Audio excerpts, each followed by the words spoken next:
Hey, I'm Brianna Turner from the Phoenix Mercury, and you're listening to the 3-Point Conversion Radio. All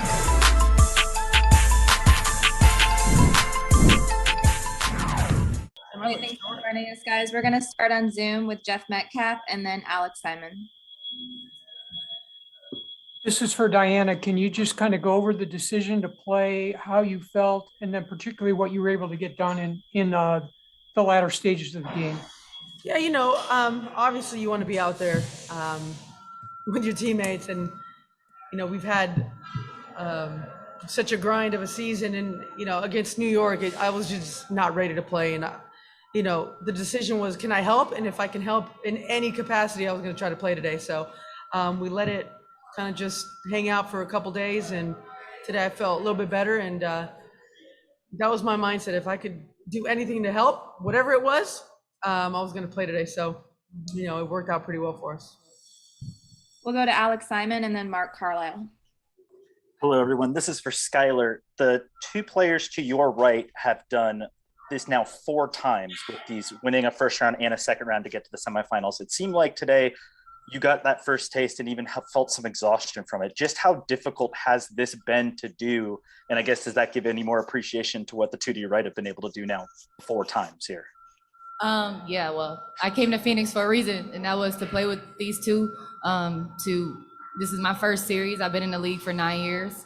Obviously, it's tough with this format. If you don't really get a top 4 or top 2 position, you got to play in one of these games. And for us last year in the bubble, I was disappointed how it went down versus Minnesota. And I knew even coming in here last week when we lost, I was looking forward to the opportunity to come back and have opportunity at this game. But we made it to a series. We earned a series, and that's really all it is. It's not like we won a championship or anything. That's what we're after. But on to the next. We'll see who we play here really soon. But yeah, obviously, I came here to play with these two superstars, and I'm looking forward to the next time we can get on the floor together. We'll go to Mark Carlisle and then Danny Thompson. So, all season, but especially these first 2 playoff matchups, teams have been throwing whatever they can defensively to try to limit BG's touches in the paint. As we go into a series and teams are able to make those adjustments from game to game, how much is that going to affect the kind of chess game of trying to get BG involved and other teams trying to stop her? I mean, we obviously know that's everyone's game plan. It would be my game plan too. And we all know how just dominant BG's been, not only this year, but throughout her career. So that's when you really have to rely on everyone to make sure we're all focused on what we need to do. And obviously her touches is our priority, but at the same time, we need to make sure everyone's involved, everyone's tuned in, focused on being aggressive, being threats out there. And I think that makes BG's job a little bit easier, as you saw today, where there was moments where she might have not got the touches, but I think that opened it up for later in the game. So it's all game planning. It's a chess game, and I think we've been kind of riding that wave all year. So we're starting to get the hang of when it's time, when it's not time, and these two do a great job of doing that. We'll go to Danny Thompson and then Michelle Vopel. Ladies, Danny Thompson with a 3-point conversion. Great win and great to see you as always. In overtime, Katie Lou hits a 3-pointer, and then for Seattle, and then Breezy makes a block. And it seems like that block energized the entire team, and the 3 of you all especially made some key plays down the stretch. When you see a block like that, like Breezy had, what does it do for you on both ends of the court? Because it seemed like it just jump-started everything. Definitely makes us want to, play harder on defense again. And then when we go down on offense, we're definitely energized. Big plays like that, it's enticing, and the team feeds off of it. And then, it makes us play even harder on defense the next time. So when Breezy makes plays like that, for us, it just helps out everything. We'll go to Michelle Vopel and then Chantel Jennings. Yeah, Diana, Sue said in her post game that for the first time she isn't sure about next year. She needs some time to think about it. As one of her closest friends, what do you think about that? And just how you've kind of approached similar decisions, if you will, in your career. It's a very hard and tough decision. You know, when you've played basketball your whole life, it's easy for, you know, the outside to think you're done, or, oh, maybe she's had enough, or she's played long enough. I mean, you saw what Sue did. I mean, Sue kept this team in it for the whole game. Ability-wise, Sue's always ready to play. And we know that firsthand from the Olympics and playing against her. Sue's the ultimate professional. And you know, that is the tricky part about being a WNBA player. You know, now she has 8 months to think about, does she want to play again? And, you know, that's a long time to think about, do you want to do everything it takes to get back on the court? And at our age, whatever we used to do, it's times 10. So that's a decision she'll make, obviously. You know, we've chatted about it, so we'll keep that in-house, Michelle. We'll go to Chantel Jennings and then M. Adler. I guess we're gonna stay on the topic of Sue. I'm just curious for all three of you, if this was in fact her last game in her last season, what do you see being her biggest impact or the biggest part of her legacy that she's gonna leave on this league? Honestly, just how she conducts herself on the court, you know, night in, night out, her preparation. You know, I've got to see that playing against her, playing with her at USA basketball. I mean, she's just a all-around stud, honestly. You know, the way she competes, getting ready, night in, night out, coaching from the sideline, coaching on the court. You know, her legacy is definitely going to be great. And, you know, if she decides to walk away, you know, she's at the top. And if she decides to come back, then we're lucky to see it again. Absolutely. Just having spent the most time I probably spent with her on the floor together this year. I remember even we did a little mini camp, me, Dee, her, and NECA. We did a little mini camp in January, and, you know, just seeing her in that environment, like, she works so hard. She goes so hard. She prepares. She don't let the little stuff go. You know, she competes. She's competitive, and that's definitely, you know, her legacy speaks for itself. What she's done in this game. When you hear the name Sue Bird, everybody knows that name, and it's synonymous. It's been one of the faces of our game of basketball for a very long time. So whatever she has, whatever decision she made, you know, wish her the best. Do I think personally she could play? Absolutely. But her legacy speaks for itself. We have time for 3 more on Zoom. We're gonna go to M. Adler and then Paul Richardson. Just wanted to ask BG what, especially in the fourth quarter, what it opened up for you with the team taking Breezy and putting her in like the primary action as a screener, shifting to the weak side to alleviate those doubles.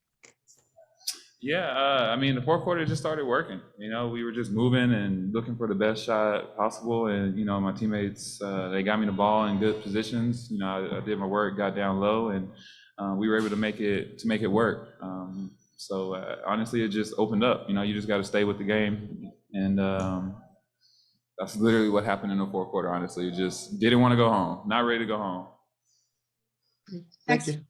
Next will be Paul Richardson and then Kenneth Minogue. Congratulations, everyone. BG, it looks like you're playing with a certain amount of ease right now. Like mentally, you know, you can do what you want offensively and defensively. What's gotten you to that point where it just seems like you're able to do what you want when you want? 9 years in the league, learned a lot, and then learning from Dee, learning from Sky, learning from everybody, just soaking in everything, and them always being, you know, super encouraging to me, no matter what how Sometimes. the game's going. Yeah, here we go. But just, you know, it just comes, and it just makes me play at ease. And when I look to my left and I see them, I mean, of course, anybody would play with ease. We'll end on Zoom with Kenneth Minogue. Hi guys, I just wanted to ask. Obviously, defense is a team effort, a team's and top down. Your team put together the defensive effort. But what does it speak to Brianna Turner specifically? 12 points, 12 rebounds, and 3 block shots. What is it that really sets her apart from yourselves that really got her to be honored for first team all defense?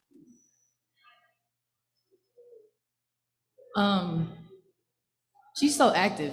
She's active. Before every game, though, I hear Dee say, you know, be a problem, Breezy, be a problem. It's like we just put the battery in her bag and just close it and just let her do her thing. But she's so active. Her activity, she's athletic. Obviously, she's learned how to play off of BG, their chemistry, the way that they move, with each other. And she's just a go-getter. She's obviously first team all defense. In my mind, she's the defensive player of the year. Just her ability to affect the floor, alter shots. People think about her, they scheme. We don't want to go towards her direction. And that's what she brings to the table for us. She does all the thankless jobs that we need. And it's definitely showing her maturation process, getting more involved on the offensive end. She's just getting started. We're gonna go to in-person now.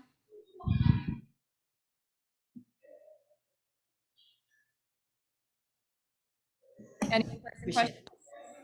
Okay, thank you so much. Brittney Griner, I'd like to come to you for this one. I spoke to a Kia nurse before the game, and she felt that the difference for Phoenix would be defense, because she put it something akin to basically y'all could score at any time against any team. First, I want your thoughts on offensively, what makes Phoenix special, and then how do you feel you showed up today defensively?